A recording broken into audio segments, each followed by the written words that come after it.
topics and opinions expressed in the following show are solely those of the hosts and their guests and not those of W4CY Radio, its employees, or affiliates. We make no recommendations or endorsements for radio show programs, services, or products mentioned on air or on our web. No liability, explicit or implied, shall be extended to W4CY Radio or its employees or affiliates. Any questions or comments should be directed to those show hosts. Thank you for choosing W4CY Radio. Welcome to the Ask the Expert show on W4CY Radio and Talk4 TV, where we bring you educational information from top local experts in the fields of legal, health, financial, and home improvement. Now sit back and listen to experts in family law, association law, hearing loss, business brokers, home care, along with many other topics. Now here are your hosts, Steve-O and Sophia. Hey, good afternoon. Welcome to another Ask the Expert show. Los Angeles, we are so excited today. We have received so many text messages from viewers and listeners when they found out who our expert was going to be today. And I have a feeling this is going to turn out to be our best show. I really think it's going to be amazing. We're going to be talking about weight loss today. So I want to welcome everybody to another episode of the Ask the Experts TV show, where we bring you top experts from various fields to share, such as legal, health, financial, and home improvement. Today, this is an honor today. We normally never say that, but today it's an honor to be joined by Dr. Vivek Gupta. God, I love it. Gupta. I have a lot of room to talk with my last name. And me. And my Greek. Greek. Dr. Gupta has a clinic in the area, Mindful Weight Loss. Very renowned internal medicine physician and obesity. And I cannot wait to find out why he went from being an internal medicine doc to going into obesity. Now, there's so many things that we're going to talk about today. And if you have a question, you can actually write us on our chat line. And Dr. Gupta doesn't even know. We usually spend about 25 minutes with each expert, but this is such a big topic. You've been asking us for well over a year to bring you a weight loss expert. They're good ones are not easy to find. And we found the best. So sit back. You might want to take notes today. It's going to be the most incredible show, I think, and I'm so glad it's our Los Angeles show. So let me welcome you to Dr. Gupta.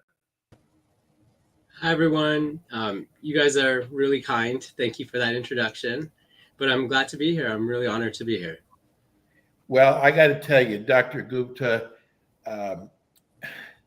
you know this. Weight loss is a subject that you could look at someone and say, well, they don't need to lose weight, but they think they do. Mm-hmm. So weight loss affects, speak of the devil. Weight loss affects so many people. But before we get into that, tell people about yourself and your practice. Sure. So basically, I'm an internal medicine physician. I started as a hospitalist, so that means working in the hospital. I got into administration. I was working for Optum, but then a few years ago, I got into this field. So I went to a conference maybe like 7 years ago in obesity medicine. And so I've struggled with weight a lot of times in my life when I was young and several other periods. And for going through med school, it was always like, let's treat people's diabetes, let's treat people's hypertension. Oh, the true treatment is weight loss, but we can't do anything about it. But when I went to this conference, it was the first time I met a group of people who said, no, there is an actual way that we can help people struggling with weight. And so that started me on this journey. A few years ago, I started this clinic called Mindful Weight Loss in Redondo Beach. And this was right on the eve of these new miracle medications coming on, which have also been amazing, which I'm sure we'll talk about. But I think that when you treat people's weight, you are treating, the underlying conditions. You're preventing 20 years of diabetes, 20 years of hypertension. It just feels so big. Not only you're treating their disease, but you're treating how they feel about themselves. You're also preventing that heart attack in 30 years from somebody, and how it affect their families, their jobs, their kids. So I think this is real, true preventative medicine. And I think just the impact is just way more than I found in any other area I've worked in.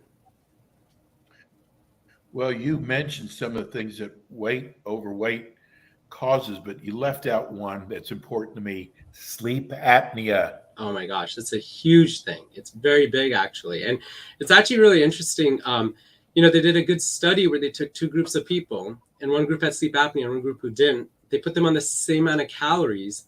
The group with sleep apnea lost a ton less weight, irrespective of the calories. So it's kind of a cycle, right? Because having sleep apnea contributes to weight, but then excess weight contributes to sleep apnea. So it's definitely an important part of it. I'm going to ask you, I hope it's not a strange question, but what is your success rate? In terms of weight loss? So, I don't keep accurate metrics, but I feel like I would say almost 99% of our patients lose weight, right? Wow.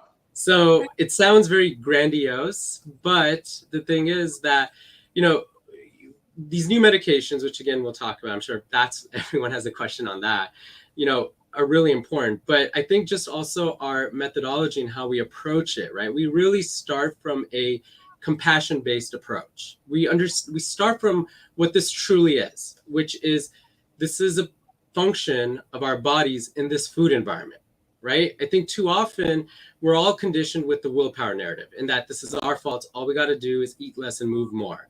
That doesn't work. It leads to a lot of suffering, but it also leads to incorrect interventions, right? Instead, if we understand what this truly is, we come to interventions that actually work and help people struggling with weight. Why is it so hard to lose weight? The main reason is because we evolved for hundreds of thousands of years, right? Where there wasn't like a McDonald's in every corner, right? Basically, the majority of us, like through the ice ages, through feudalism, through all of it, right, to depression and everything, the ones who survived were the ones who can store energy the best on their bodies. They're the ones who can eat food, store the energy as fat as long as possible. But 70 years ago, the world changed. And instead of having too few calories around us, now we have calories around us every second of the day, right? So a lot of my patients, like all the common struggles we're all aware of. You go to the office, there's donuts, right? You go to when they give you food, they give you a large bowl, right? And it's just, they have 15 McDonald's from here to anywhere. And I always tell my patients, I can think of 14 places to get an amazing donut, but not a lot of places to get healthy, delicious food,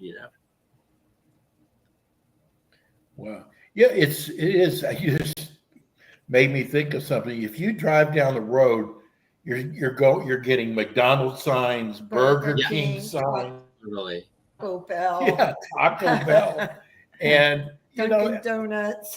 yeah, it's difficult. In fact, I used to tell people that if you're going to put sweets in the house, don't say you're not going to eat them though, because your mind is just mind over what you really want to do. That's Sometimes exactly the it's so issue, right? Because all that food is meant to trigger our minds, to trigger those Yes. dopamine receptors. So I've struggled with weight. I know what this feels like, right? Like if someone puts a See's candy on the counter in my house, right? The first 4 times I'm not going to eat it, but the 5th time I'm going to eat 10 of them, right?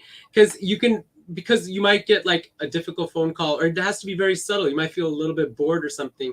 And if that escape is there, we're going to end up eating them, right? So I think that's why it's really important to really reframe this, that this isn't an issue of our individual willpowers, right? This is actually a function of our food environment, because then you could truly deal with the intervention, as you mentioned, Steve, right? The goal is to find as much as possible not having that See's candy in the first place in your house. That's so funny, because I was just saying, when you get stressed, a lot of times, what do? You get up and you look for the junk food. Totally. And it's actually really simple, right? The common human principle is we all seek to escape from suffering, right? Yes. And food feels good. It's just like, it's nothing more complicated than that other than food feels good. So when we're stressed, it's actually very natural and it makes a lot of sense why you want the bag of chips or whatever, just to not feel that difficult emotion in that moment. So how do you break being a chocoholic? Yeah, there's many different ways. And I mean, chocolate is amazing, but you know, I tell my patients it's really hard to live in peace with this stuff in your food environment, right? Like, I also use the rule of 80-20. So I tell everyone everything is 80%, not 100. But when I say that, I don't mean we aim for 100 and settle for 80. I mean, I want 80, not 100. 100's bad, right? So we can't live in antagonism towards all of this, right? We can't be the person at the party eating a piece of lettuce while everyone's enjoying, right? So like, save the chocolate. Like when you're out, when you have special events or whatever, that's when you eat it. But on your regular day-to-day, we really got to practice not bringing it in our space. That's the number one way to deal with this. We're talking to world-renowned Dr. Gupta. He's out of the Southern California area.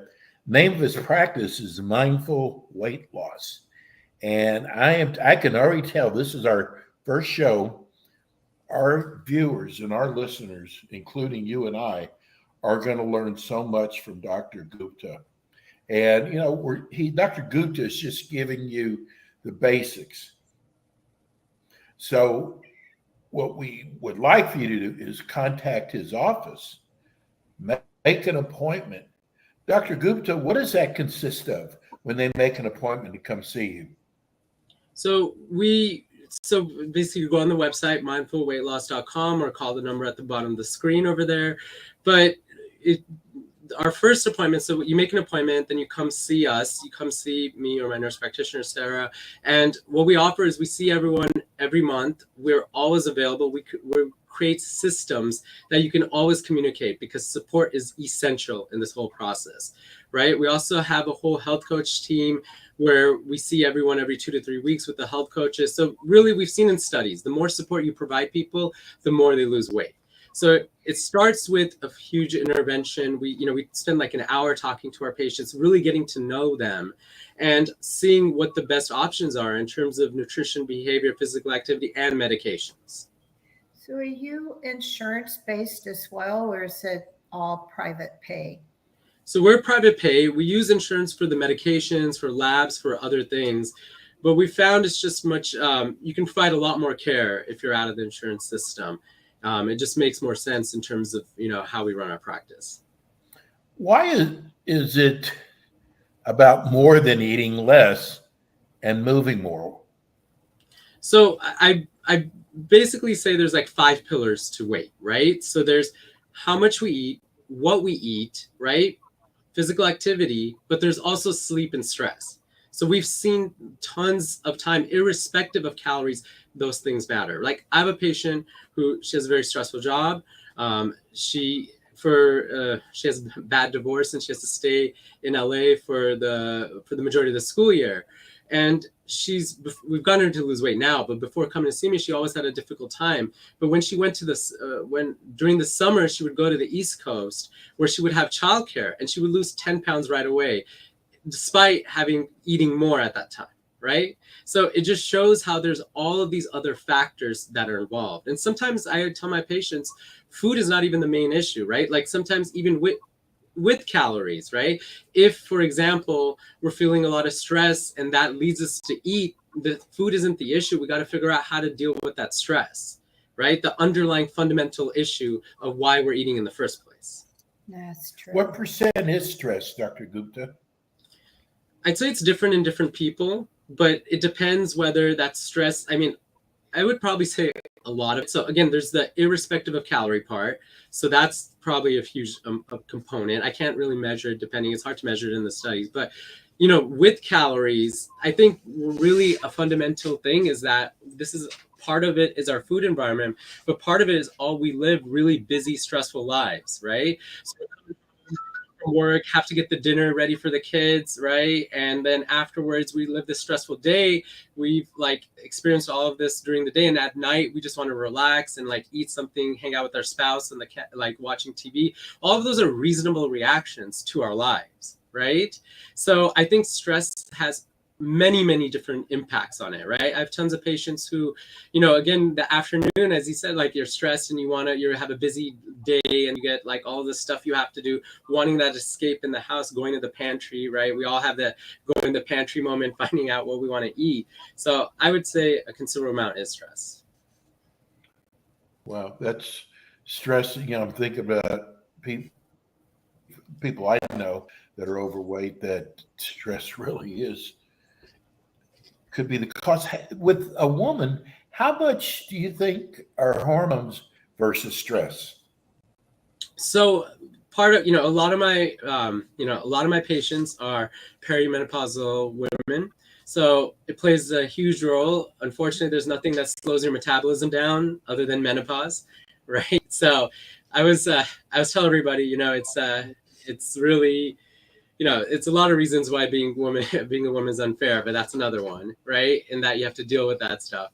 But a lot of it you can't really intervene on, right? So I want people to think about, there's a million reasons. Genetics, for instance, like there's studies that show there's 70%, relation to genetics, or kind of like trauma people have had as kids, or just habits, or how their parents raised them. There's all of these things, right, that contribute. So I think with all of that, what you do with that is that's even more reason to double down on practicing a lot of self-compassion and grace, right? Because that helps you intervene in the things that you can actually intervene on. How do you deal with your patients being patient? Because it seems like the people who are, whether they're taking some kind of ridiculous magic pill, Dr. Gupta, or what, they want everything to work right away. And if it doesn't, then they go on to the next thing. How do you get around that? I don't know if I have a unique experience, but all my patients, because by the time they come to see me, they've tried like all the things, right? Like paleo, intermittent fast, all of it. Like, I feel like a lot of them, I think to a person, they've all had pretty reasonable expectations for weight loss. And what we do, so our max is 2 to 3 pounds a week. We don't want any more than that, because then you lose muscle. It's not healthy. It comes back. So that's kind of our metric. So we try to go for 2 to 3 pounds a week. If we're not getting it, we try to change something to try to get it. We're not always going to get it. Different people are different. But in my experience, people aren't necessarily saying, I need this now, or if it doesn't work, I think you just have to kind of teach people what the problem really is. And I think because people have experienced it and so much suffering from it, they get it for the most part. So, last night, I think it was 60 Minutes had an episode on teenagers and some of these websites that are popping up showing anorexic women and how beautiful it is. And so that gives me back to thinking about weight loss as a society, not only being counterproductive, but actually makes the issue worse. Yeah. And there's so many teens right now that have so much self-esteem issues, and there's a lot of eating disorders happening because of some of these websites. How do you teach your patients that come in there to kind of think more healthy than looking at some of these sites? I think that's a really interesting point. I have 4 daughters. They're young, so I worry about a lot of that stuff too. So I think that, so in terms of the eating disorders, the websites, they're horrible, and I'm not exactly sure, how to deal with that specific component of it. But in terms of that tension of losing weight and the desire, and health, I think that's a really interesting point. So we always focus on health, like doing it right, basically getting enough protein, a lot of greens, a lot of vegetables, and everything. I think, I guess the best way to answer that, I think it's sad that we've created a world where it's extremely easy to gain weight, and then we make everyone feel bad about it, right? So I think I get around that by really reinforcing self-compassion. Right? Really, this is what I describe what I do is a radical act of self-care, right? So this isn't about necessarily not eating. This is about focusing, like most people, for example, one of the things they always do is they're working, or not most people, but a lot of people, they're working and they're eating lunch while on the computer, right? And they're not taking time. So instead, we frame a healthy relationship around eating. We say, like, let's practice taking 15 minutes to eat for yourself, right? And that's what I also mean. It's more about than just the food or whatever. It's about that time you spent there. So is that a satisfactory answer? I don't know. Ask me more questions. Yes, because I eat at my desk every day, Yeah. or I don't eat Yeah. because I'm too busy. And so you just, that's like what I'm saying. It's not just about the number of calories or whatever. It's about taking that time, right, to sit there and take this portion. Like I use the example that I was listening to, I forgot what I was listening to, but they were talking about how, this native person tribe, right? Like in Papua New Guinea or something. They're talking about how they get up and what's the first thing they do? They think about what are they going to eat, right? And I'm not saying we have to go all the way back there, but like that's like the seventh thing we think about in our days, right? We like think about like, I have to take care of this, I have to take care of this person, I have to do this job or whatever, right? So part of this is kind of like putting more attention on our eating. And this isn't about not eating, it's about kind of changing our eating, right? And focusing on eating different things, right? Like things that are good for us. what happens if you have someone come in? This is probably a dumb question, No doubt. but what if you have a vegetarian or a vegan that comes in that is overweight and they're eating healthy and they still can't lose the weight? So, okay, so there's a lot of parts of that. So first of all, my wife's vegan, I'm vegetarian, right? There's a lot of people, and it's not, that doesn't necessarily mean you're eating healthy, right? Because Lay's potato chips are vegan, right? So Yep. it doesn't necessarily mean, okay, Oh, but- good. That's why I brought it up. so, I mean, you can eat healthy in a lot of different ways, right? That doesn't have to look the same for everybody. So I think it's a good point to mention, this is very individualized, right? And there's no perfect answer, right? I think that's one of the issues with diet culture is that you have to do it like this. If you don't do it like this, you're doing it wrong. And we really encourage people to move away from that framing, right? It's about just doing enough, right? It's about like figuring out where in your life you can optimize like 150 calories in a way that vibes with the rest of your life, right? For example, if someone is like, they're going home and then like eating dinner with their spouse and families, that's the important meal. That's not where we're going to try to do our intervention. Maybe we'll go on the meal where they're sitting at their computer eating, right? That's the meal that we would try to figure out where that caloric optimization can happen. So you got to take into account all this other stuff in people's lives. And it's not just as simple as everyone has to do paleo or something, you know? Right.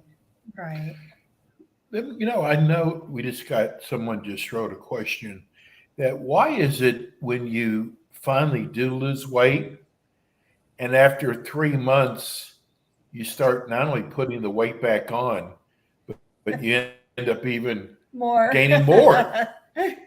So the number one thing I tell to all my patients is you really got to internalize that this sucks and it's unfair, right? And that is a really good question. And unfortunately, it's a little bit depressing answer in that they did this study where they took the people on that show called The Biggest Loser, right?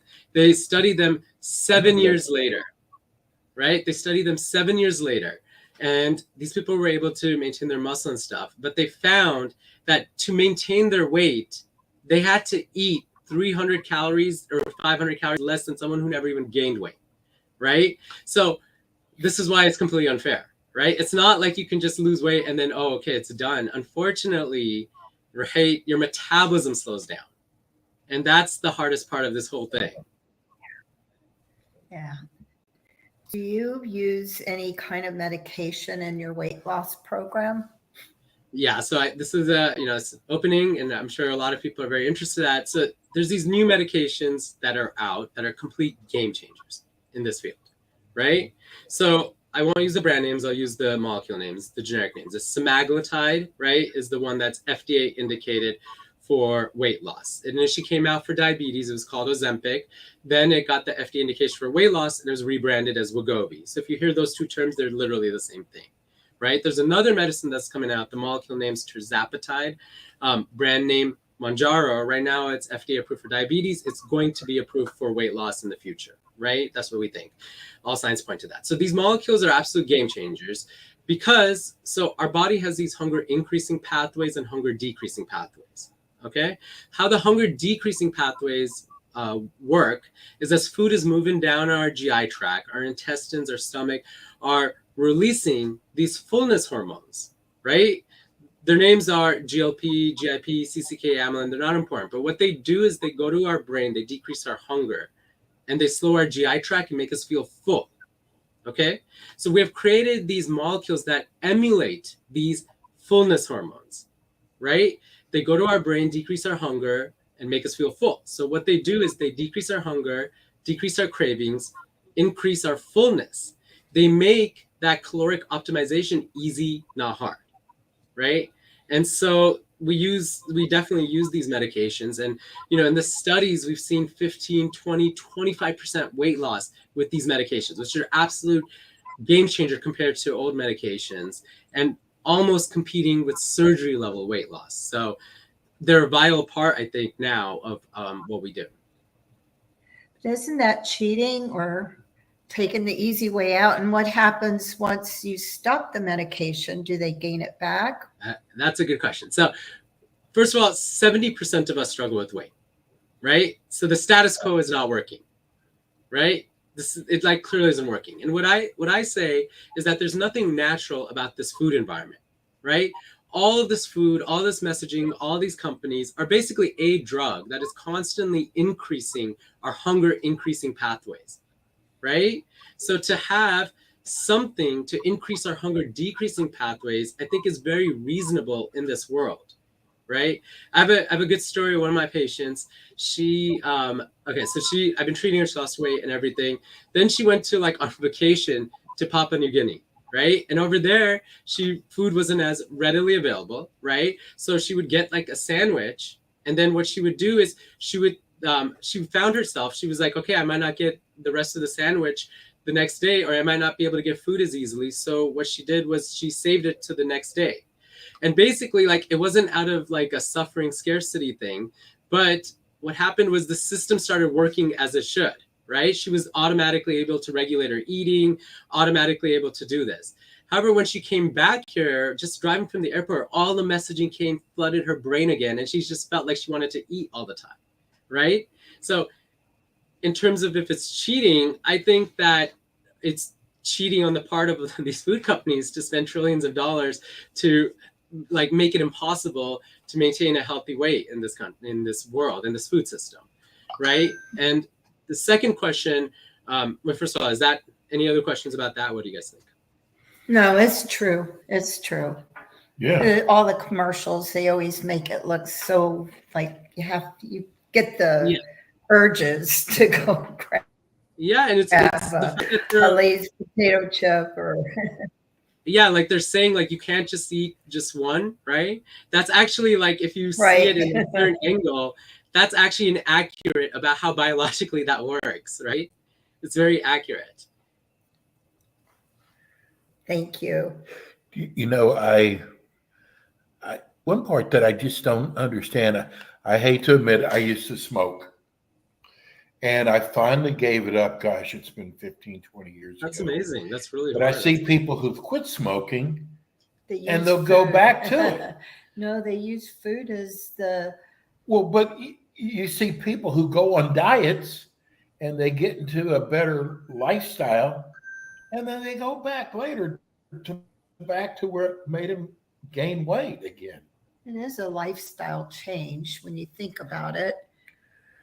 I You know, Dr. Gupta, you almost have to be a psychologist as well. Exactly. I think I describe what we do as a combination of the medicine with therapy, coaching, and mindfulness. So I think a really comprehensive, holistic approach is really important. And that's an important point also. Like, I think the important thing to understand is that, you know, you can't just do, like, often the diet culture always thinks, like, just do keto and you'll lose weight, right? Like, it's not like you do one thing and you do that forever. It's like the only constants in life is change, and often what happens is like you do something, but then something happens, you get a new job, or this happens, or you have to care for your elderly parents, or something happens where there's more stress, or their food system is different, or you have to start eating out a lot. So I think it's important to kind of like, that's why we're there all the time and we're always available, because important to constantly work through these challenges with people and help them figure out how I can continue to, do this despite that. And also understanding this isn't about perfection. Like, we are going to fail at times, right? So it's about the practice of coming back. And that practice of coming back is its own thing, right? And that's what we really work on our patients, because we can't hope for perfection. It will never be perfect. And our bodies want it too much. This food environment makes us want it too much, right? So it's more about the practice of coming back and resilience and working and keep trying, basically, with a lot of compassion towards yourself. So I think reframing of how we approach it is really the answer. And now you're making me think of double stuffed Oreos. I mean, they're amazing, right? Double stuffed Oreos.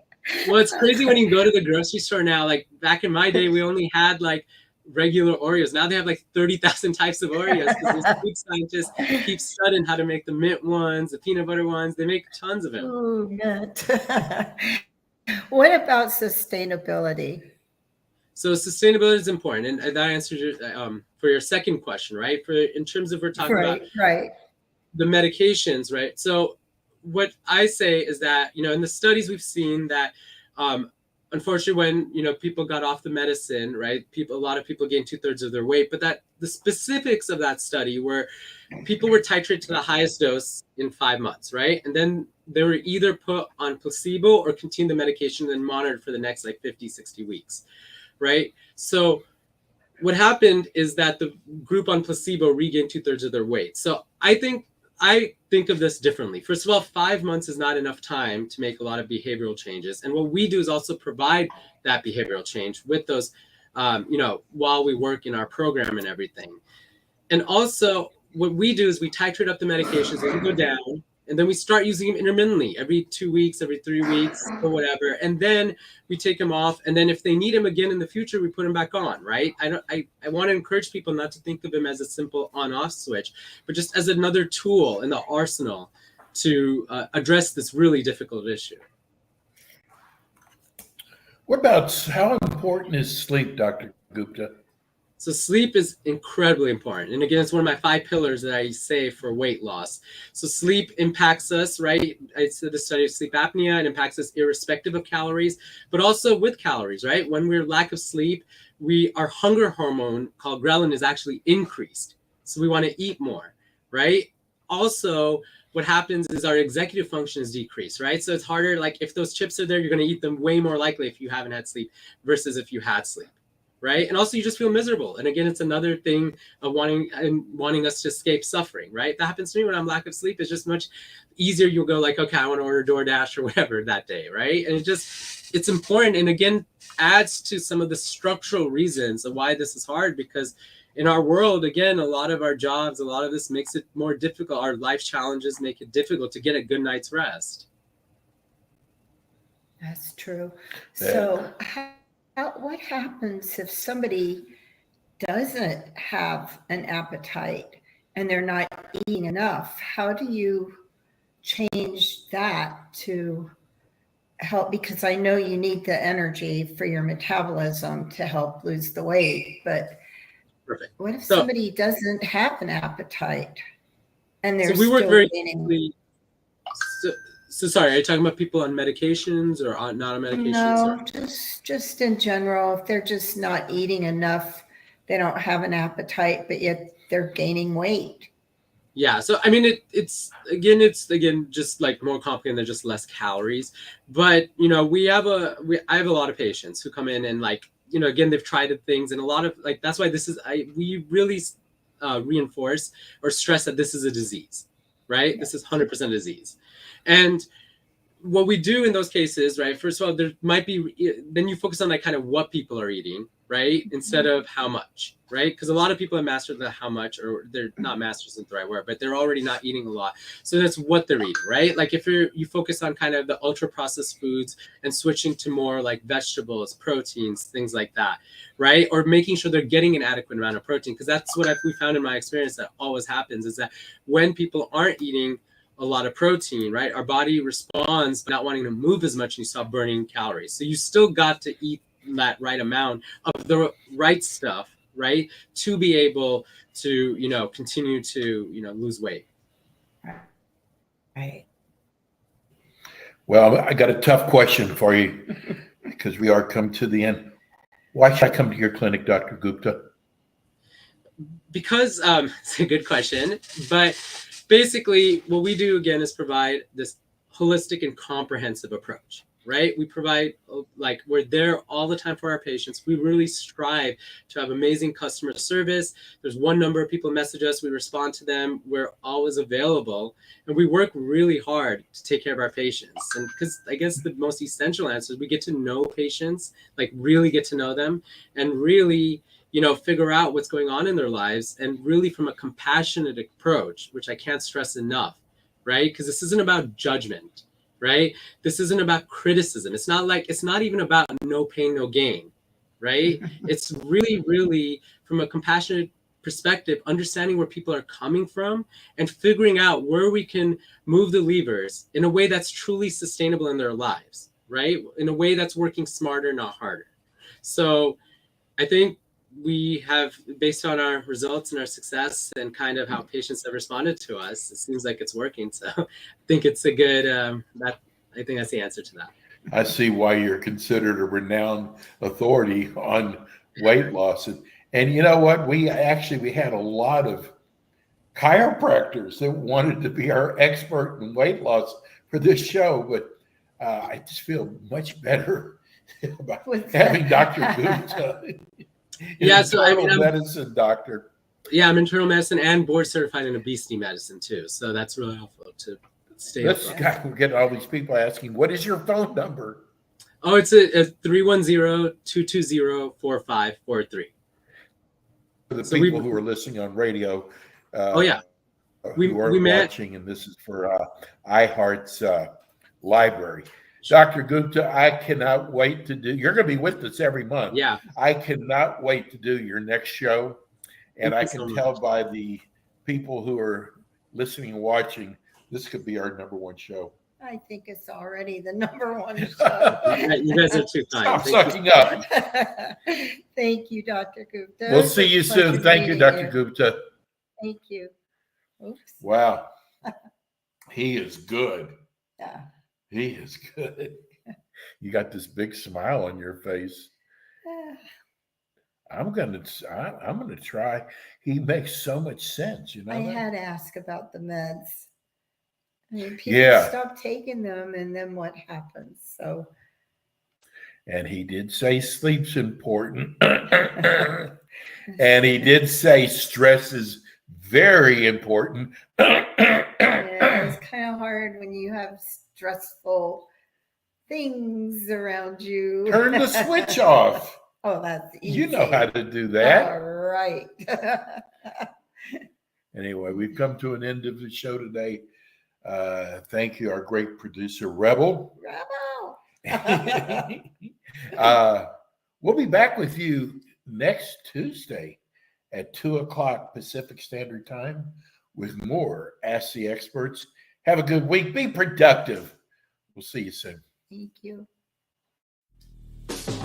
Thanks for tuning in today to the Ask the Expert show on W4CY Radio and Talk4 TV. Tune in next week and every week to hear more from our experts on personal injury, insurance, air condition repairs, estate planning, Medicare, and many other topics in the areas of legal, health, financial, and home improvement.